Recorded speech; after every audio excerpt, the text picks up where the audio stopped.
በትግራይ የተፈጠረው ጉዳይ መነጋገሪያ ሆኖ ቀጥሏል። ትግራይ ውስጥ ያለ የፖለቲካ ሁኔታ የዓለም የትኩረት ማዕከል ከሆነ ሰነባብቷል።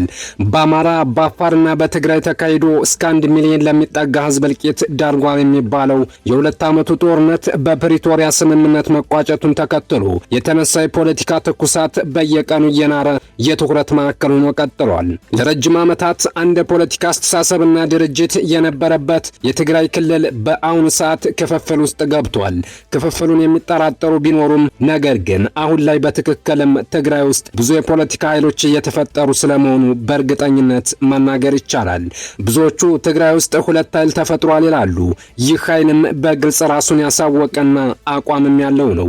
ከሁለቱ ቡድን በግልጽ የሚታወቀው አንደኛው ለውጥ ይፈልጋል የሚባለውና ከፌዴራሉ መንግስት ጋር አብሮ መስራት የሚፈልገው የነጌታቸው ቡድን ነው።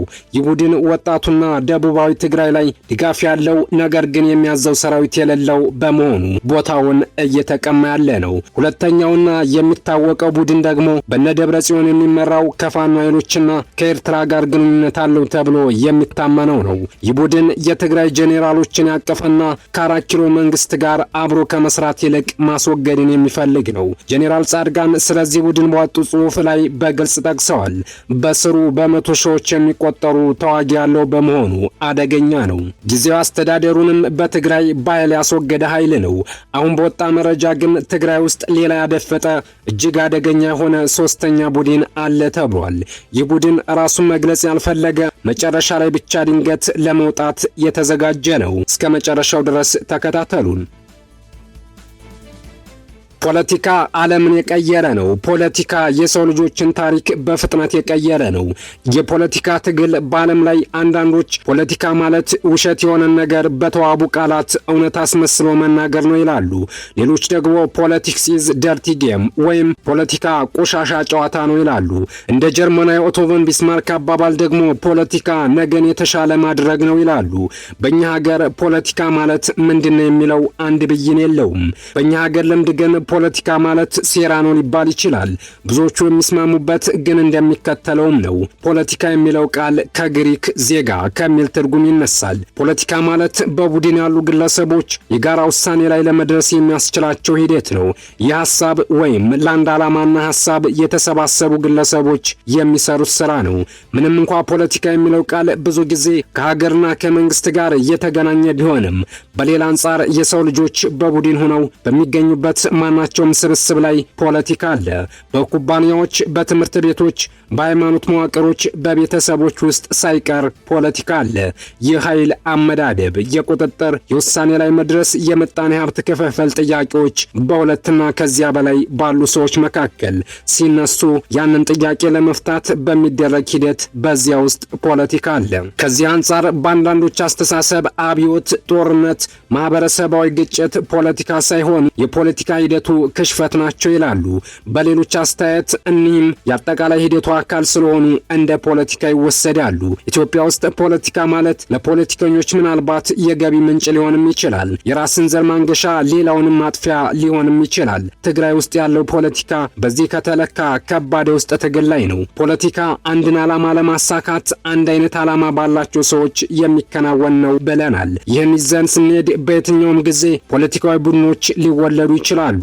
ቡድኑ እንደ አስፈላጊነቱ ይፋ ሊሆን አሊያም በሚስጥር ሊያዝ ይችላል። የሚወሰነው ዓላማው ሊሳካ የመረጠበት መንገድ ነው። ትግራይ ውስጥ ሁለት በይፋ የሚታወቁ ቡድኖች አሉ። እነርሱም መግቢያችን ላይ እንደገለጽ ነው የጌታቸውና የደብረጽዮን ቡድን ናቸው። ነገር ግን በውስጥ አደገኛ ፖለቲካ እየሰራ የሚገኝ ሶስተኛና የማይታወቅ አድፋጭ ቡድን ትግራይ ውስጥ መፈጠሩ ተሰምቷል። ይህ አድፋጭ ቡድን የጌታቸው ረዳ ቡድንን አያወግዝም፣ የ4 ኪሎ ተላላኪ አይልም፣ አስተያየት አይሰጥም። ይልቁንስ በዚህ በጊዜው አስተዳደሩ ውስጥ የተሰጠውን እየሰራ የራሱን ጊዜ ይጠብቃል። ይህ ቡድን በደብረጽዮን የሚመራውን ቡድን የሻዕቢያ ተላላኪ ብሎ አይሳደብም። ይልቁንስ ሲያጨበጭብ እያጨበጨበ ሲያለቅስ እያለቀሰ ቡድኑ መስሎ ይኖራል። ታዲያ የዚህ ሶስተኛ ቡድን ዋና ዓላማ ከሁለቱም የተለየ ነው። በእርግጥ የጌታቸው ቡድንም ሆነ የነደብረጽዮን ቡድን የልዩነታቸው መሰረት ጥቅምና ስልጣን ነው የሚሉ አሉ። እርስ በርስ የሚወነጃጀሉትም ለስልጣን ነው እየተባባሉ ነው። ይህ ሶስተኛው ቡድን ዓላማው ብሔርተኝነት አይደለም። ተፈናቃዮችን አስመልሳለሁ ወይም ከሌሎች ጋር ሰላም እፈጥራለሁ፣ በትግራይም የጦርነት ድባብ አስቀራለሁ የሚል ዓላማ ያለው አይደለም። ይህ ሶስተኛው አልፋጭ ቡድን ዓላማው መቆጣጠር ነው። ትግራይ ውስጥ ያለውን ፖለቲካ በበላይነት መቆጣጠር፣ ከነጌታቸውና ከነደብረጽዮን ቡድን ያልሆነ አዲስ የሆነ ስብስብ ስልጣን ላይ ማስቀመጥ ነው። ይህ ቡድን ትግራይ ውስጥ ያለውን የስልጣን ቦታም ሆነ ፌዴራል ውስጥ ያለውን የመቆጣጠር ዓላማ አንግቧል። ዋነኛ ፍላጎቱ ስልጣንና ገንዘብ ነው ተብሏል። ሶስተኛው ቡድን ሳይታገል ስልጣን መያዝን ዓላማ ያደረገ ነው። መዋጋትን፣ መታሰርን፣ መወገዝን ዘሎ የሁለቱን ኃይሎች ፍልሚያ እስከ ፍጻሜው ተከታትሎ መጨረሻ ላይ ወንበሩን መፈናጠጥ አልሟል። ይህ እጅግ አደገኛው ፖለቲካ ነው። ለዚህ ቡድን ፖለቲካ ማለት አድፍጦ ዋናውን ወንበር መያዝ ነው። የሚፈልገውን ካስገኘለት የነደብረጽዮንን ቡድን ተብሎ ሊጠራ ይችላል፣ ወይም ጊዜያዊ አስተዳደሩ ተብሎም ሊሰየም ይችላል። ስያሜው ጉዳዩ አይደለም፣ ዓላማው ስልጣንና ጥቅም ነው ተብሏል። ይህ ቡድን በጊዜያዊ አስተዳደሩም በጦሩም በነደብረጽዮን ቡድን ውስጥም የሚገኝ ነው። ዓላማው ሁለቱንም ቡድን የሚፋለሙበትን ስልጣንና ጥቅም በመጨረሻ መቆጣጠር ነው። ይህ በእርግጥ ስኬታማ ሊያደርገውና በትግራይ ውስጥ ድንገት የሆነ አዲስ ኃይል እንዲመጣ ሊያደርግ ይችላል። አሜሪካ በሁለተኛው ዓለም ጦርነት ወቅት ይህ ቡድን የተከተለውን ስልት ተከትላለች። እንደሚታወቀው አሜሪካ ከሁለተኛው ዓለም ጦርነት በፊት ታሪኳ የእርስ በርስ ጦርነት ነበር። የዓለም ሀያልም አልነበረችም። የእንግሊዝ ቅኝ ግዛት አካል የባሪያ ንግድ ሰብስባቸው የተለያዩ ዜጎች መኖሪያ ነበረች። የዓለም ሀያላን እንግሊዝና አውሮፓውያን ነበሩ። አውሮፓዎች ለሁለት ተከፍለው የአንድ አፋሳሽ የሁለተኛ ዓለም ጦርነት ሲያካሂዱ አሜሪካ አድፍጣ ስራዋን ስትሰራ ነበር። ኒውክለሯን ስታበለጽግ፣ ኢኮኖሚዋን ስታሳድግ፣ ህግና መመሪያ ስትሰራ ነበር። አውሮፓውያን እንደዚያ ያደቀቀውን ጦርነት አሜሪካ በቅርብ ርቀት እያጠናችው ነበር። ከጣሊያን እስከ እንግሊዝ፣ ከጀርመን እስከ ሩሲያ፣ ከሩቅም ጃፓንን ጨምሮ የወቅቱ ሀያላን ዘግናኝ ውጊያ ሲያካሂዱ አሜሪካ ዳር ላይ ቆማ ነበር። ነገር ግን ጦርነት ሊገባደድ ሲል አሜሪካ መጣች። ከሩሲያ ከእንግሊዝና ከፈረንሳይ ጋር አብራ የጀርመኑ ናዚ ገጠመች። የሩሲያ ቀዩ ጦር እስከ 20 ሚሊዮን ህዝቡን መስዋዕት አድርጎ ያን የወቅቱ ሀያል የነበረውን የአራያኖችን ስብስብ አጠፋው። በስታሊንግራድ ከተማ የጀርመኑን ጦር ሰበረው። ያን ወጣው ስትል የነበረችው ጃፓን የአሜሪካን የባህር ኃይል ሃዋይ ደሴት ላይ አጠቃች። አሜሪካ በጦርነቱ ማግስት በቁጣ ወጣች። የጃፓንን ከተሞች በኒውክሌር አውድማ ዓለምን ጸጥ ረጭ አደረገችው። ጦርነቱ ተደመደመ። የዓለም ስርዓትም ተገለባበጠ። አሜሪካ የሀያልነቱን መንበር በግዛታችን ሳያጠልቅም ሲሉ ከነበሩት እንግሊዞች ተረከበች። እስካሁንም የዓለም ሀያል ሆና ቀጥላለች። አሜሪካ አድፍጣ በጦርነት የተዳከመውን አውሮፓን ገልብጣለች።